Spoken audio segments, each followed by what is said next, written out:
Eh, hari ini kita akan membahas anatomi kebidanan.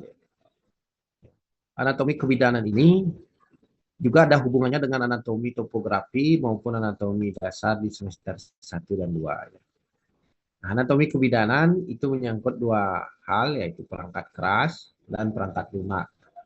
Perangkat kerasnya itu adalah tulang pelvis, sedangkan perangkat lunaknya adalah gonad dan saluran reproduksi. Nah, di perangkat keras di tulang pelvis ini nanti akan ada kapum pelvis atau ruang pelvis di sana. Di mana rongga pelvis ini akan menjadi tempat daripada saluran reproduksi. Nah, sedangkan perangkat lunak ini bukan software ya, tapi perangkat yang lunak ya, tidak keras seperti tulang, karena tersusun atas jaringan ikat. Dan perangkat lunak ini terdiri dari gonad dan saluran reproduksi. Nah, gonad pada hewan betina adalah ovarium dan saluran reproduksinya itu dimulai dari ovidak sampai vagina. Nah, kita lihat selanjutnya adalah di tulang pelvis. Tulang pelvis terdiri dari os sakrum, os vertebrae mulai dari koksi G1 sampai 3, kemudian os coxae, ada os ilium, os ischium dan os pubis. Kemudian ini adik-adik bisa dilihat pada gambar, ini adalah apa namanya? Ini adalah kapung pelvisnya ya, rongga ini. Nah, rongga ini adalah kapung pelvis. Kemudian di sini ada diameter. Diameter sakropubis kisaran 19 sampai 24 cm pada sapi ini, dan diameter bisiliaka kisaran 14,6 sampai 19,0. Yang mana disebut sakropubis, yang mana disebut bisiliaka. Diameter sakropubis adalah dari tulang sakrum sampai ke pubis yang bersifat vertikalnya. Ya. Kita sampai bawahnya sakrum, ini pubis. Vertikal ya. Sedangkan diameter bisiliaka itu bersifat horizontal dari satu ilium ke ilium. Yang satu batu dari ilium kiri ke kanan ataupun sebaiknya ya, dari korpus ilium ini ya jadi ya. Ini gambaran penampang melintang dari saluran reproduksi dan juga dari tulang belakang bisa dijaga. Pada bagian di atas daripada tulang pelvis ini, di atas dari apa? Pubis ini ya, ini pubis. Ya, itu ada ini apa namanya? Ini ada saluran reproduksi mulai dari vagina, kemudian ada cervix uteri, kemudian ada corpus uteri ini, kemudian ada lengkungan ini cornua uteri, oviduct dan ovarium. Gambar ini juga terlihat lebar. Sedangkan vagina, vulva merupakan bagian paling luar dan ini merupakan organ aksesorius. Ya, jadi ini kalau penampang dari samping. Nah, kenapa tulang pelvis itu bisa stabil ya? Karena ada beberapa penggantungnya yang terdiri dari ligamentum sacroiliaca dorsal lateral, kemudian ligamentum sacroischiadicum dan tendoprebis. Nah, untuk yang paling atas ini, ya, ligamentum sacroiliaca dorsal dan lateral itu bertautan ke sayap medial ilium dan di lateral sacrum dan puncak spinous sacralis. Sedangkan ligamentum sacroischiadicum, ya, ligamentum ini tempat bertautan urat daging dan urat daging gluteus dan vulva. Jadi vulva yang saya terangkan di depan tadi, ya disinilah penggantungnya. Kemudian ada tendo prepubis. Maaf, lewat. Tendo prepubis fungsinya adalah untuk memfiksir persendian sacroiliaca dan mempertahankan posisi tulang pelvis. Kemudian mari kita lihat sekarang apa namanya gonad dan saluran reproduksi. Gonad pada hewan betina adalah ovarium. Beberapa hewan bentuknya akan berbeda-beda. Pada sapi ya berbentuk oval, pada kuda berbentuk ginjal, dan pada politokus itu seperti untayan buah anggur. Pada babi politokus. Mari kita lihat sekarang saluran reproduksi mulai dari tuba falopii atau ovidat. Tuba falopii ini kenapa disebut tuba falopii? Karena merupakan satu saluran ya yang ditemukan oleh Mr. Falopii. Sedangkan ovidak itu sama dengan ini, hanya namanya berbeda. Ovidak, ovi dan dak atau ductus. Ovi ini telur, ductus ini saluran. Sehingga bahasa Indonesia adalah saluran telur. Yang terdiri dari tiga, yaitu infundibulum, ampula, dan isthmus. Infundibulum, ampula, dan isthmus. Infundibulum. Infundibulum ya, berfungsi menangkap sel telur. Sedangkan ampula, tempat fertilisasi, dan isthmus adalah transport sel telur dan spermatozoa dan zigot. Kemudian kita berlanjut ke uterus atau bahasa Indonesianya rahim. Uterus dari kranial ke kaudal ya terdiri dari kornua uteri, sepasang kornua, kemudian sebuah korpus dan sebuah serviks uteri. Kornua uteri biasanya berbentuk melengkung. Nah, ini berbatasan dengan ovidak yaitu bagian isthmusnya. Ya, ada legokan kecil di sana dengan disebut dengan UTJ, uterotubal junction. Itu kornua uteri. Nah, sedangkan korpus uteri itu bagian tengahnya, bagian badan uteri, dan serviks uteri itu adalah leher rahim.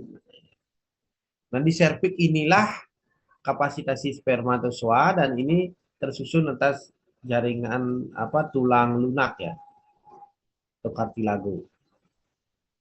Nah, fungsinya yaitu yang pertama adalah tempat implantasi, ya, kemudian tempat perkembangan embrio, dan untuk barier kornua dan korpus uteri. Yang paling akhir ini sebagai barier itu adalah serviks uteri.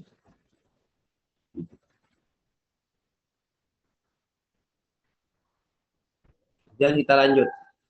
Ada vagina, kemudian vulva. Vagina ini juga masih merupakan saluran reproduksi yang berfungsi sebagai organ ovulatoris atau tempat bertemunya penis dengan vagina. Nah, jadi kalau kawin alam, penetrasi semen ya, itu terjadi di vagina.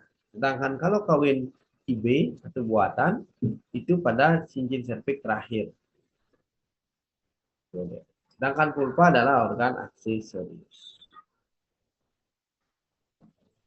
Ya.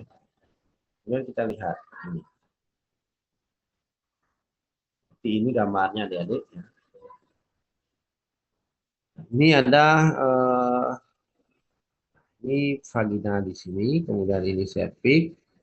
Ini lihat visor saya ya, ini kornua uteri, ya ini korpus dulu, kemudian ini kornua ya, uteri. Nah ini ovidat yang berlekok-lekok ini, kemudian ini ovario, dengan ini ovario. Ini dia.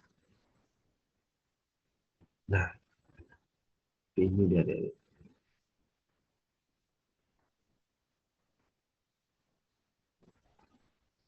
Ya, ini ada ovariumnya. Itu.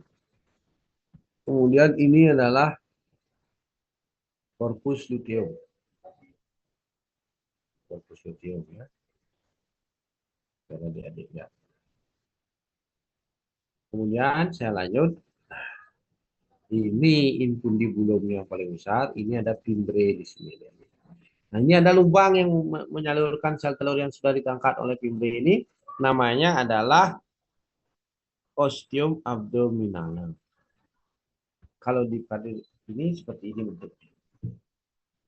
Jadi ovarium ini akan ovulasikan oosit atau sel telur akan ditangkap oleh fimbre yang seperti mulut ular kobra ini, kemudian masuk ke sini.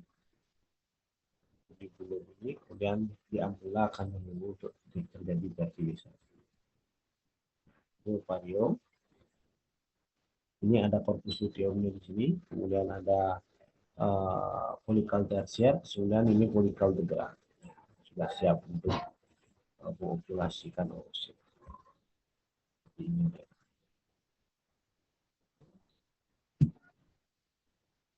Ntar saya kirimkan dulu link.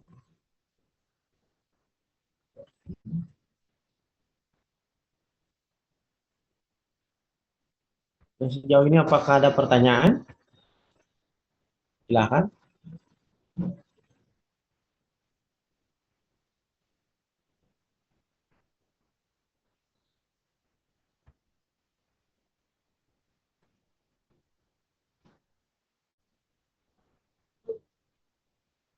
Yang ingin bertanya silahkan.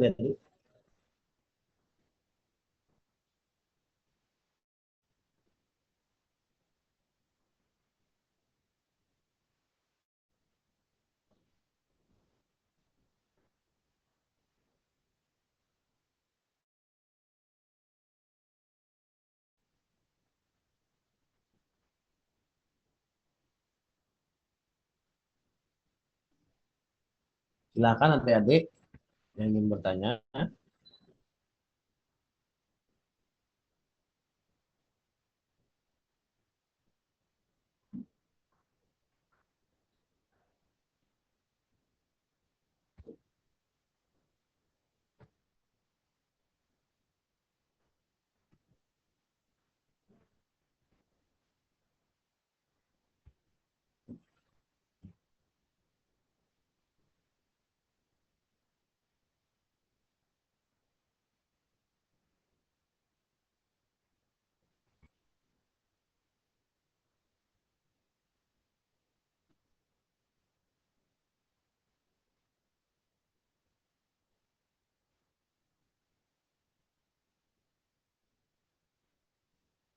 Sore dok, izin bertanya.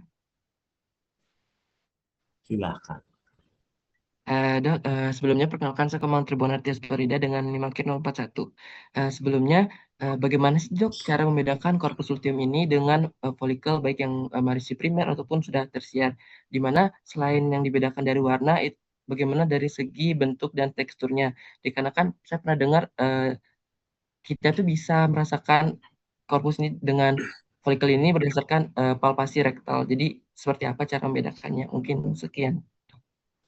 Oke, baik. Nah, kalau corpus luteum dengan polikal ya. Nah, kalau misalnya dia itu adalah sudah polikal the graft gitu ya. Nah, itu akan bisa terasa dia pada saat kita ini apa pada saat kita melakukan apa namanya melihat langsung. Nah, kalau polikal the graft dia sudah tipis sekali di anunya apa namanya di bagian ininya. Seperti ini ya mana kita disebut. Corpus luteum. Nah, seperti ini, dia tipis begini terlihat ya. Terlihat seperti ada cairan. Seperti ketika tangan adik-adik terkena panas atau melepuh, ya, terkena panas, nanti itu akan apa namanya akan terlihat ada ada seperti melendung gitu. Nah, ada seperti melendung gitu nanti akan terlihat di sana. Ya. Nah uh, itu polikal kalau sudah degrap. Ya. Kalau polikal itu isinya cairan adik-adik. Makanya nanti ketika adik-adik koleksi oosit, adik-adik akan dapat cairannya. Gitu. Nah kalau misalnya dia adalah uh, CL itu padat ya adik-adik. CL dia padat ya. Dia padat, tidak berisi cairan. Nah, kalau melalui palpasi rektal, CL itu terasa seperti ujung apa ya seperti rasa pintil angin itu loh agak padat tapi kenyal kalau palpasi rektal. Kalau misalnya dia adalah polikal dia akan berisi terasa cairan ya ketika ditekan dia akan lebih lembek seperti itu. Kalau polikalnya masih tersier dia lebih kecil dari degrap dan tidak ada bentuk penonjolan. Penonjolannya kalau terjadi pun penonjolan paling kecil dia seperti itu kalau tersier. Tapi memang sih sudah terlihat ada cairan di dalam. Begitu. Kalau misalnya masih primer, dia kecil sekali dia kalau masih primer. Dia kecil, terkadang cairannya tidak terlihat. Kalau sekunder sudah mulai ada cairan. Kalau sudah polikalnya ini apa namanya? Kalau sudah tersier dia ada cairan, tetapi tidak sebening dan tidak sebesar pada the graph. Ya, bisa dipahami? Bisa dok, terima kasih banyak. Baik.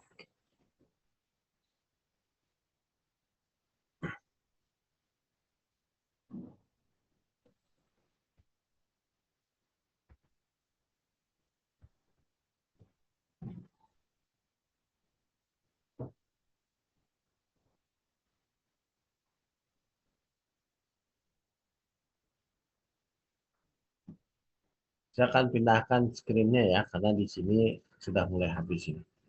Saya stop sharing di sini.